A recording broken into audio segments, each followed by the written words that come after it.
da exposição da palavra dele. Oremos. Deus, muito obrigado por essa noite, uma noite de festa, Deus. Nosso coração se alegra por essa noite. Nós já cantamos que teu nome é santo. Nós já cantamos, Senhor, que o Senhor faz coisas inimagináveis, Deus. E nós agora queremos pedir uma bênção sobre a vida do reverendo que vai expor a tua palavra. Nós sabemos que a tua palavra vem de encontro aos nossos corações, Deus. E o Senhor é quem chama, o Senhor é quem testifica, Senhor. E o Senhor é quem nos salva. Toma a vida do reverendo com as tuas mãos. Use a vida dele para a glória do teu santo nome. Fale ao coração dessa igreja, Pai, em nome de Jesus. Nós oramos e abençoamos. Amém e amém.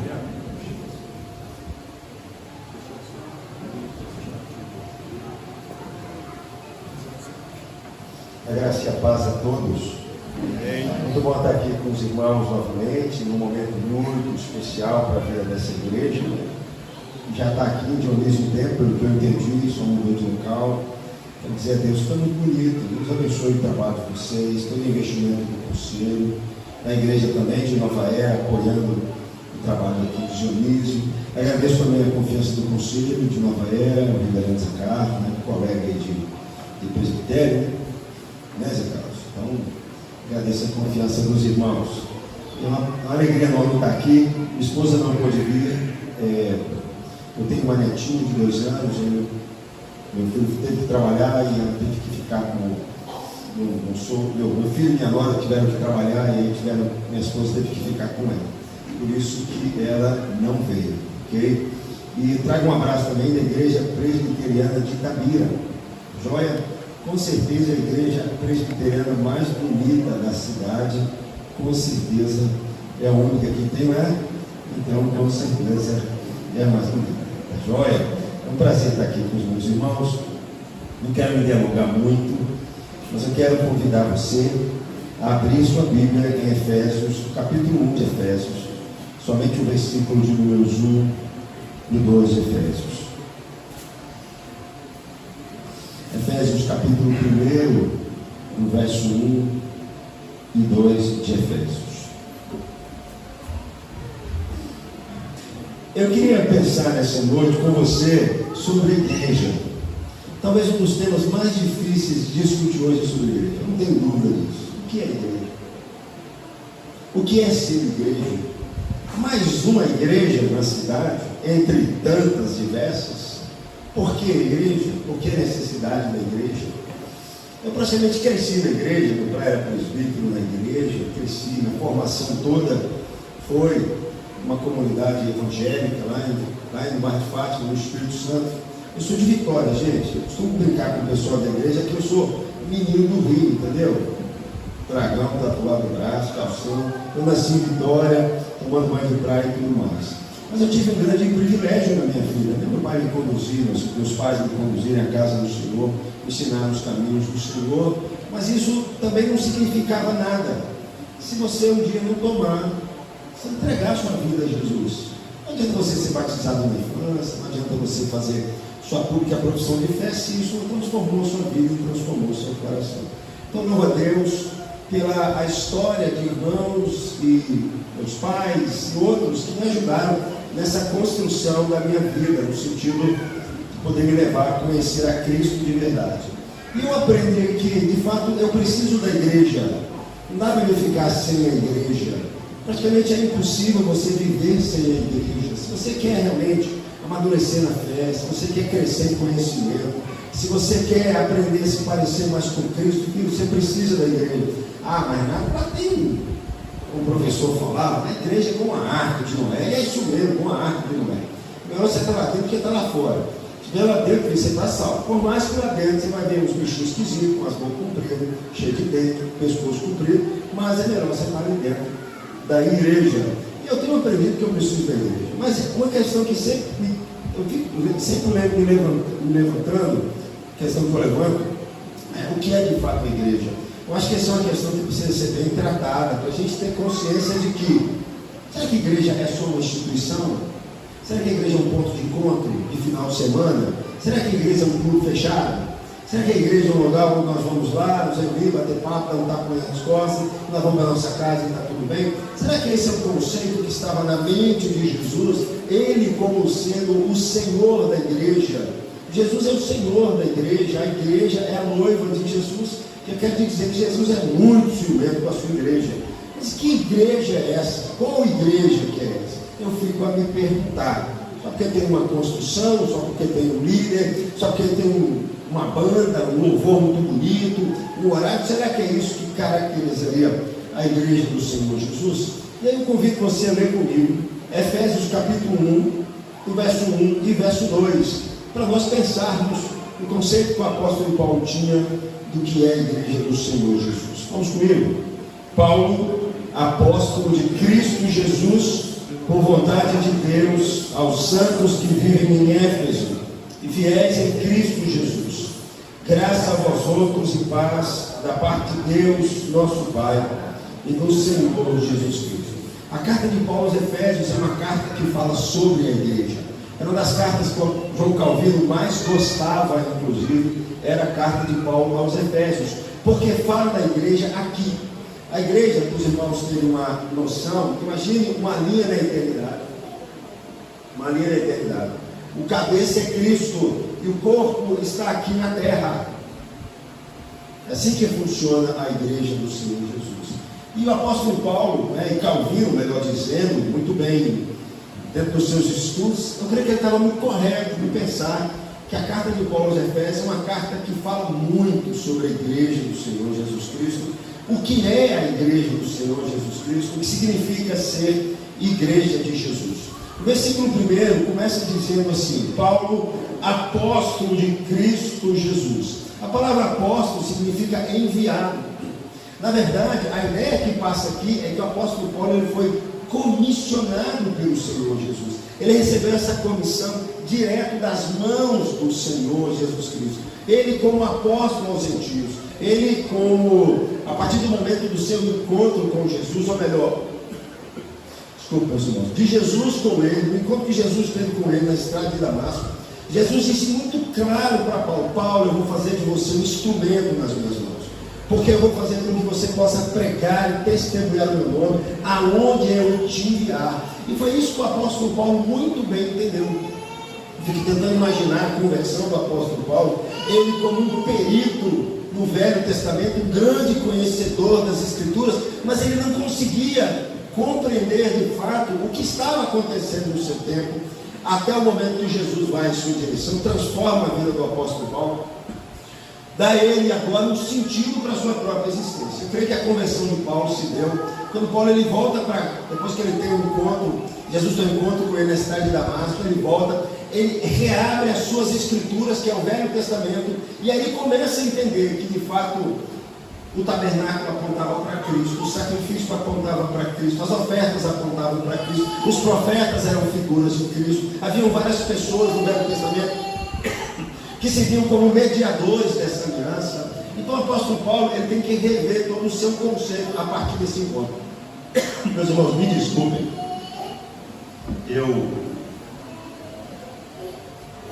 essa poeirinha de casa tem uma alergia, mas está tudo bem. Tem aqui 3 garrafas da água, nós vamos ficar aqui a noite toda, né? Não é verdade? E aí o apóstolo Paulo ele revê de fato a partir quem é Jesus Cristo. E aí ele compreendeu que de fato Jesus era o Messias. Jesus era a resposta de Deus para a humanidade. E o apóstolo Paulo ele fala: não posso ficar quieto. E a partir desse momento, dessa comissão que ele recebe do Senhor Jesus, apóstolo de Cristo Jesus, o que nós precisamos entender é que o que Paulo vai dizer sobre a igreja é o que Jesus está dizendo sobre a igreja. A boca de Paulo aqui é a própria boca do Senhor Jesus Cristo, dizendo: essa que tem que ser a minha igreja, acima de tudo. Então Paulo se vê como esse comissionado, como esse enviado por Jesus Cristo. Tem um autor que ele diz que entre tantas coisas que o apóstolo Paulo fez, e ele fez muita coisa mesmo, mas uma das grandes coisas que o apóstolo Paulo fez foi escrever suas cartas.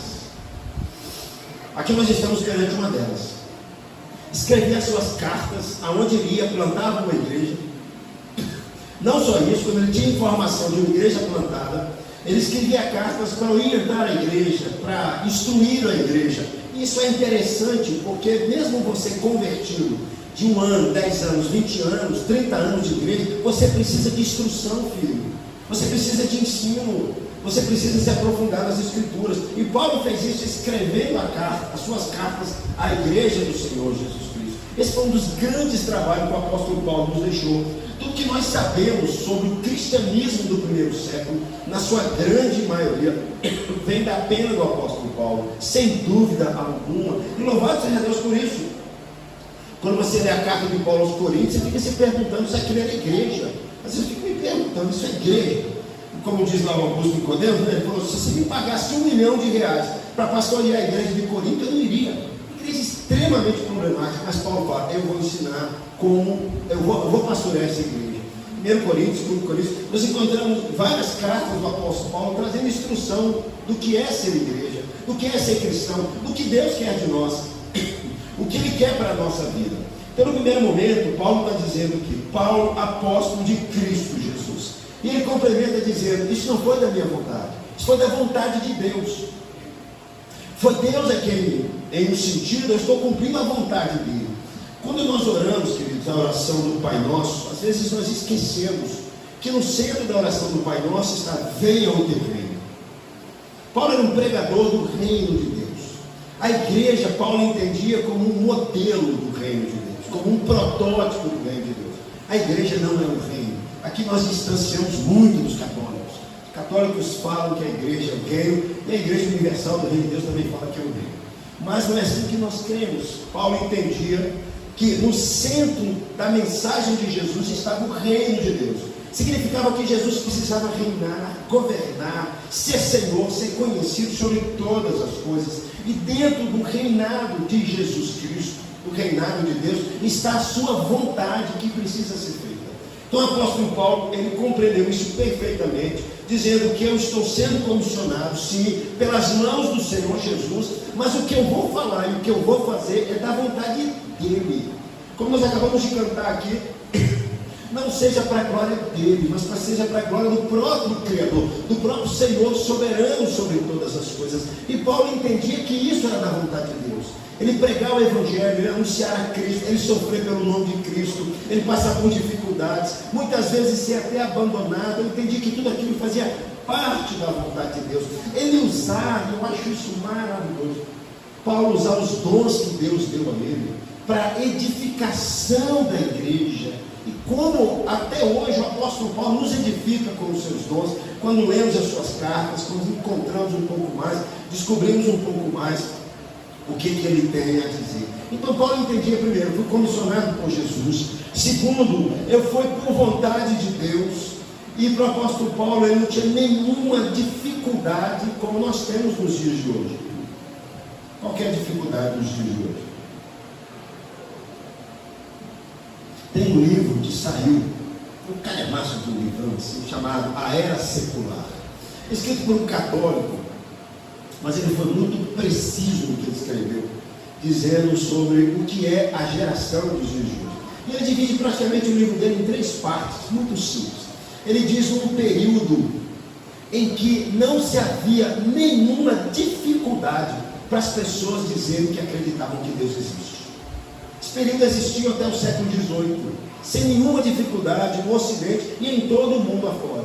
O apóstolo Paulo não tinha nenhuma dificuldade. Paulo não precisava ficar provando se Deus existe, se Deus não existe. Não, isso para ele era ponto pacífico. E até o século XVIII, na nossa geração, é assim que funciona. As pessoas não tinham nenhuma dificuldade, mesmo aquelas que não eram cristãs, de saber que Deus existiu, saber que Deus criou todas as coisas, Deus governa. Mas a partir do século XVIII para cá, do iluminismo, e pegando mais o nosso tempo, uma das marcas da nossa geração significa a possibilidade das pessoas acreditarem que Deus não existe. Essa possibilidade não existia antes. Não havia essa possibilidade. E é o tempo que nós vivemos.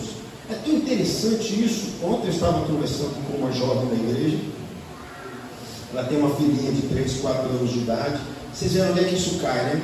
A gente acha que esse negócio é só de graça, mas não é de graça não. Filha dela de 4 anos de idade, 3, 4 anos de idade, chegou assim: mãe, eu quero ser menino. Eu quero ser lindo, mãe. E eu fui embora para casa pensando sobre isso. E aí eu conversando com o Regiano, eu falei, isso não existia. Nunca houve essa possibilidade em passar na cabeça de ninguém uma opção de eu dizer que Deus não existe, ou uma opção de dizer que é reflexo disso, meus amigos. Eu quero ser menino, eu quero ser menina. Ou seja, a era secular é justamente isso, uma das suas marcas. Por isso que Paulo é tão fantástico, porque ele não tem nenhuma dificuldade de dizer que Deus existe. Eu não preciso provar a existência de Deus. Ele já vive a sua vida pleno, entendendo que é da vontade de Deus viver assim. E aí o apóstolo Paulo, ele acrescenta aqui para nós três características interessantes da igreja do Senhor Jesus. A gente pode ter uma construção bonita, a gente pode ter bons pregadores, nós podemos ter um louvor muito bonito, nós podemos fazer gigantescos trabalhos sociais na cidade, nós podemos ter rádio e televisão. Mas se a igreja não tiver essas três marcas aqui, você pode fechar as portas. Não é a igreja do Senhor Jesus Cristo. O que é interessante, que Paulo, quando escreveu aos Efésios, ele divide a sua carta em duas partes, muito simples. Do capítulo 1 ao capítulo 3, ele vai dizer o que Deus fez. A partir do capítulo 4, ele vai dizer, ok, se Deus fez algo em você, é assim que você tem que viver. Praticamente a vida cristã é isso, a igreja é isso. É de fato crer naquilo que Deus fez, e a partir disso, daquilo que Deus fez em mim, viver a partir dessa realidade. E é o que Paulo fala nesses primeiros versículos aqui, do capítulo 1, que ele diz assim, aos santos que vivem em Éfeso. Paulo está olhando para a igreja e dizendo assim, queridos, uma das marcas de vocês na cidade é uma vida de santidade. E Paulo fala isso a partir do capítulo 4 de Efésios, para você entender o que significa uma vida de santidade. Ele vai dizer a partir do capítulo 4, vai dizer assim, filho, você tem que viver uma vida humilde. Meu amigo, você tem que entender uma coisa. Você tem que viver conforme a vocação que você foi chamado. Você tem que viver de forma humilde. Você tem que lutar pela unidade que há entre a igreja, entre vocês mesmos. Paulo fala isso de sobejo a partir do capítulo 4, porque ele entende que uma das marcas da igreja é santidade. Santidade é a marca da igreja. Eu ouvi aqui, eu acho que foi o Samuel orando, alguém orando, falando assim, Deus, que a igreja foi colocada aqui para impactar a cidade. É impressionante. Eu amo isso. Mas a maneira como a gente olha para as Escrituras, a gente percebe a orientação bíblica para que a igreja impacte a cidade, por exemplo, quando Paulo manda eleger presbíteros, ele não está dizendo assim que eles sejam ricos, que eles sejam pessoas bem conhecidas na cidade, não. Paulo está dizendo que sejam homens santos, que sejam homens irrepreensíveis. É dessa forma que ele vai impactar a cidade. É dessa forma que nós podemos fazer diferença onde Deus nos colocou. Nós podemos ter boa teologia, o que Paulo está dizendo aqui, dessas duas marcas. Você tem a fé e as obras. Você tem a doutrina e você tem a prática. Você tem uma doutrina correta e uma prática correta. É assim que divide a vida cristã. E Paulo, no primeiro momento, está chamando a atenção desses crentes, dizendo, vocês precisam viver de forma santa onde Deus os colocou. Não adianta a gente ter um bom discurso. Não adianta nós termos grandes coisas na cidade. As pessoas, elas vão olhar de fato para a nossa vida. Elas vão olhar para o nosso comportamento. Elas vão perceber se em nós ou não existe uma certa unidade entre nós. Se nós lutamos por essa unidade de espírito, como Paulo diz a partir do capítulo 4 aqui. Se você perceber, olhando aí, abrindo sua Bíblia em Efésios, a partir do capítulo 4, ele vai dizendo assim, eu peço a vocês que vocês vivam, que vocês andem, que vocês se comportem conforme o chamado de vocês, com toda humildade, ele vai dizer, com mansidão, com paciência. E Paulo dá uma lista em seguida, o que significa ser santo de fato e de verdade. Ele vai falar que dentro da igreja tem pessoas que foram capacitadas com seus dons. E Paulo sabia que os pastores e evangelistas, o papel era equipar os crentes, para que os crentes exerçam o seu ministério e o nome do Senhor Jesus seja glorificado. A partir do verso 17, Paulo vai dizer para nós assim, vocês que andavam conforme os gentios, vocês não podem andar mais assim, queridos. Naquela velha vida, como vocês viviam. Não, vocês têm que andar agora com novidade de vida, com um pensamento novo. Paulo vai falar isso aqui. Como vocês aprenderam de Cristo, ele vai dizer no texto. Se vocês ouviram de Jesus Cristo, se vocês foram instruídos por Ele, vivam dessa maneira. E Paulo continua falando sobre santidade a partir do verso 25. Aquele que mentia, não mente mais. Fale a verdade com o seu próximo. Aquele que roubava, não roube mais. Antes trabalhe, tenha com que acudir ao necessitado. Não saia da vossa boca nenhuma palavra torpe, como ele nos diz aqui.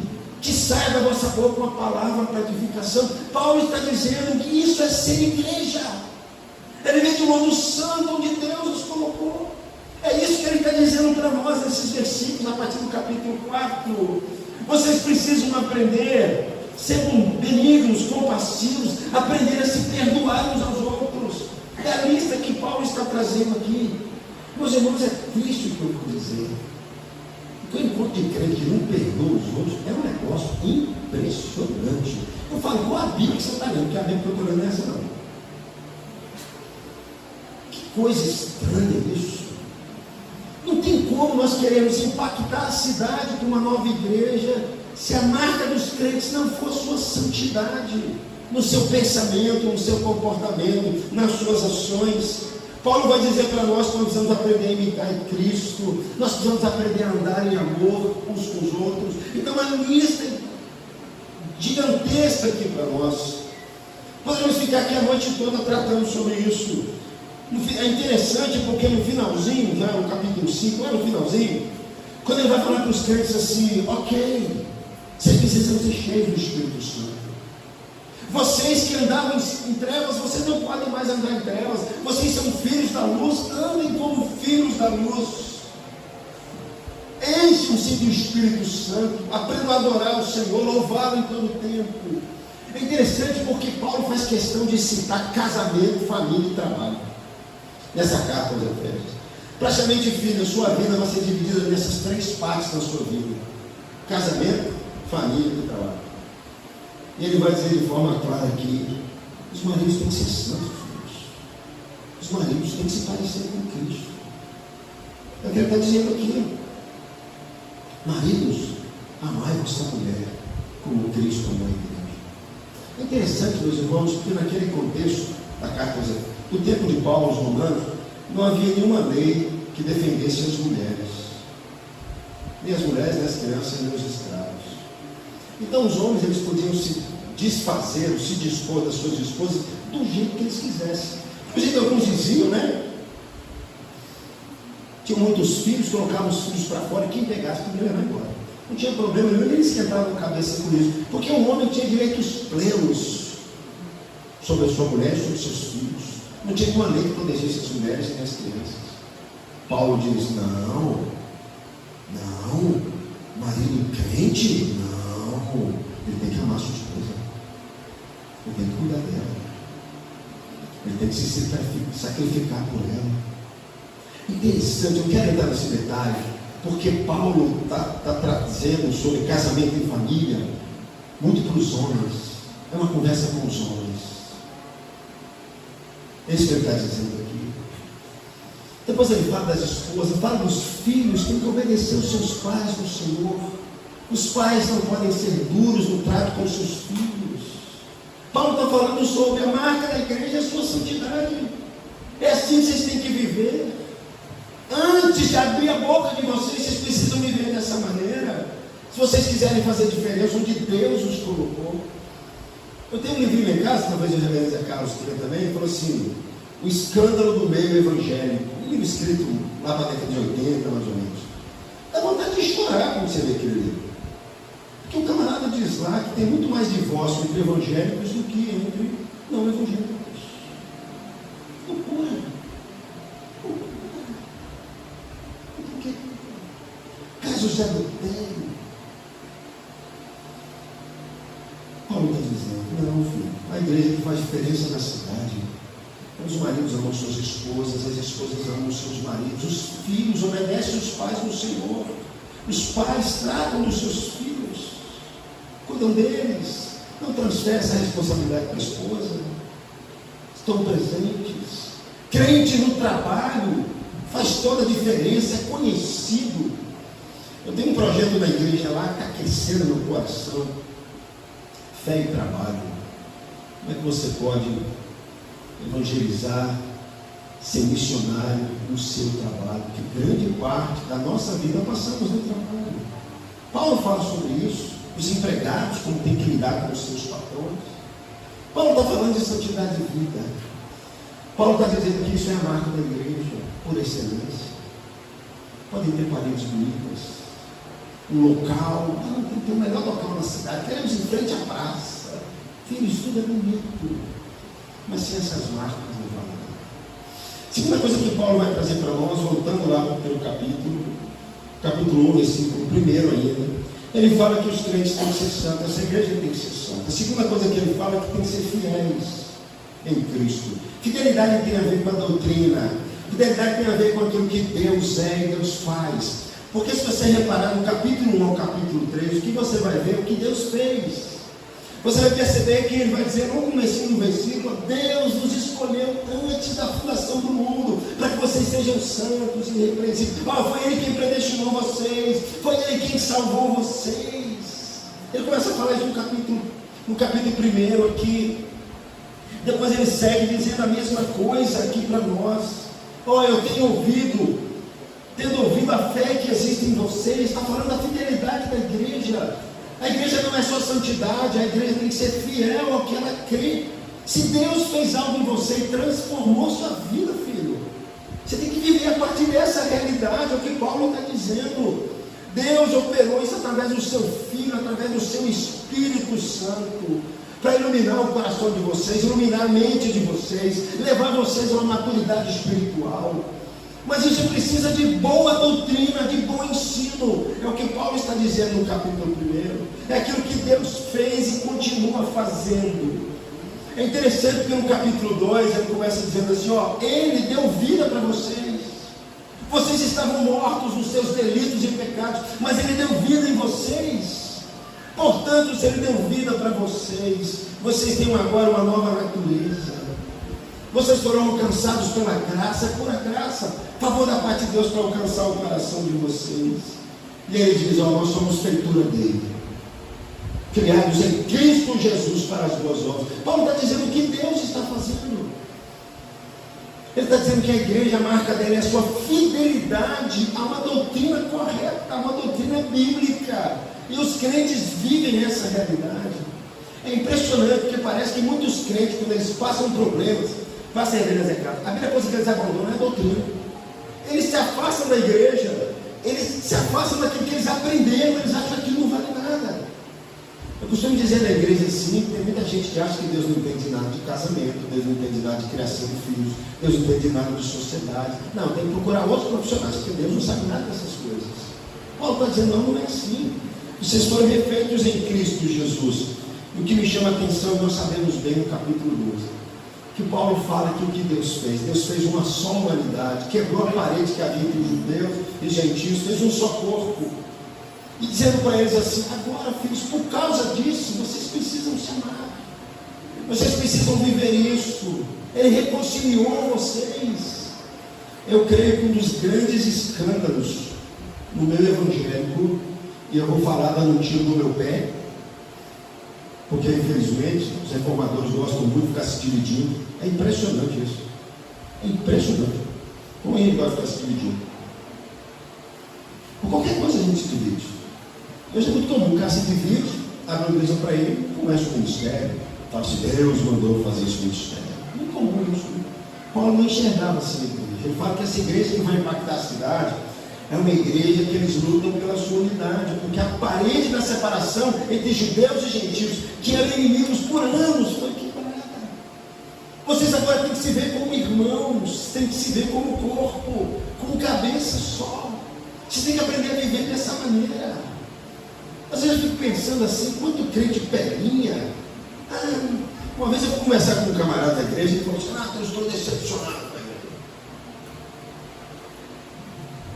A primeira coisa que eu falei para ele é o seguinte: qual igreja? Porque a igreja que você está falando está na sua cabeça. Essa igreja está na sua cabeça.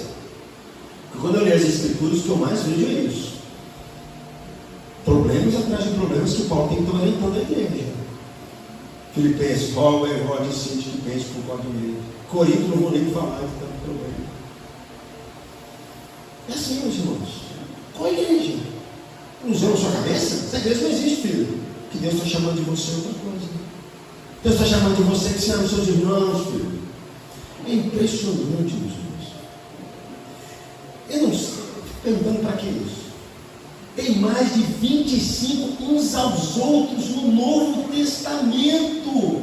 Amai-vos uns aos outros, perdoai-vos mutuamente, orai-vos pelos outros, servi-vos aos outros, sede pacientes com os outros, não tenhais inveja uns dos outros, servi-vos aos outros, orai-vos pelos outros, encorajai-vos mutuamente, ensinai-vos uns aos outros. Para que isso? Se nós queremos ser igreja, queridos, numa cidade para fazer diferença, começar na nossa vida, na nossa casa, no lugar onde moramos e no nosso trabalho, nós vamos ser fiéis a isso aqui. É o que Paulo está dizendo para nós. Vamos lutar pela unidade, vamos lutar para que a gente tenha um só corpo e a igreja enxergue assim, dessa maneira. Existem relatos, né, no começo da história da igreja, dizendo assim como é que os cristãos viviam. O imperador romano não era assim, não era crente, ele falava assim, são tão engraçadinhos esses cristãos, né? Que ele cuida dos outros e cuida dos deles e cuida dos nossos também. Era a marca da igreja. Fidelidade, meu irmão, é o que Paulo está pedindo para nós. Aquilo que você tem aprendido, aquilo que tem sido ensinado, a doutrina, ser fiel a isso. Terceira e última coisa, queridos, fala no verso 2. Paulo fala aí. Ele fala primeiro de santidade, depois ele fala de fidelidade, depois ele fala de missão aqui, que é o verso 2. Ele fala assim: graça a vós outros e paz da parte de Deus, nosso Pai, e do Senhor Jesus Cristo. A palavra graça era uma palavra para saudar os gentios. E a palavra paz era uma saudação entre os judeus. O judeu chegava para o outro e falava assim: Shalom Adonai. Era a saudação que eles tinham. E quando Paulo faz isso aqui, ele faz questão de dizer para a gente que a marca da igreja é a sua missão. Meus amigos, eu tenho aprendido uma coisa a duras penas. Se você tirar a missão da igreja, você pode fechar as portas dela e subir no grupo no final de semana. Deus está nos colocando em Dionísio, e eu fiquei impressionado. Toda vez que eu vejo Dionísio, toda vez que eu venho aqui, eu fico impressionado com o tamanho da construção da igreja católica, o templo deles. Nem Itabira, que é uma cidade de 100 mil habitantes, tem uma construção daquele tamanho. Construíram recentemente um santuário lá, para evitar que o povo possa ir para outra cidade. Mas não é tão grande quanto essas construções. Parece um padre que estava bem animado, que passou aqui antes, para fazer construções desse tamanho. A razão pela qual Deus nos colocou aqui, queridos, é porque Ele sabe que nessa cidade tem pessoas que precisam ser alcançadas com o Evangelho. A razão da igreja presbiteriana de Dionísio é uma só: é a missão que Deus me confiou. Nós podemos viver bem, eu posso viver com a minha esposa, que coisa linda, coisa maravilhosa, mas se eu esquecer que pelo qual Deus me colocou, onde Deus me colocou é porque Deus me chamou, não faz sentido. Existem autores, né, que dizem assim de forma muito clara, né, a igreja só existe em função da sua missão. Se você arranca a missão, ela vira qualquer coisa, menos igreja do Senhor Jesus. E Paulo está tratando isso aqui. Ele está falando tanto para judeus quanto para gentios. E Paulo sabia muito bem, ele como apóstolo entre os gentios. Às vezes eu fico pensando, meus irmãos, as oportunidades que Deus não tem nos dado para a gente poder compartilhar o Evangelho de Deus nos colocou. Independente dos desafios. Independente, né, se aqui é uma cidade católica ao extremo. Eu não fico preocupado com essas coisas. A minha questão não são as trevas. A minha questão é a luz. A minha questão não é saber se o mundo está piorando. Eu sei que vai piorar. A minha questão é uma só: onde está a luz? Onde está a igreja do Senhor Jesus? Onde estão os crentes? Mas Renato hoje está muito pior do que o meu tempo atrás. No meu tempo tinha essas coisas não, no meu tempo tinha esses negócios de escola não, no meu tempo não tinha essa perseguição não. No meu tempo, Renato, pastores protestantes não viravam católicos. Renato, essas coisas não tem no meu tempo não. Filho, não estou nem aí para isso. Eu quero saber se a igreja está sendo luz. É só isso. Esse é o nosso desafio como igreja. Quando Paulo escreveu a igreja aqui, a cidade de Éfeso, a cidade de Éfeso ela era conhecida porque tinha uma deusa, Diana dos Efésios, uma construção de mais de 30 metros de altura.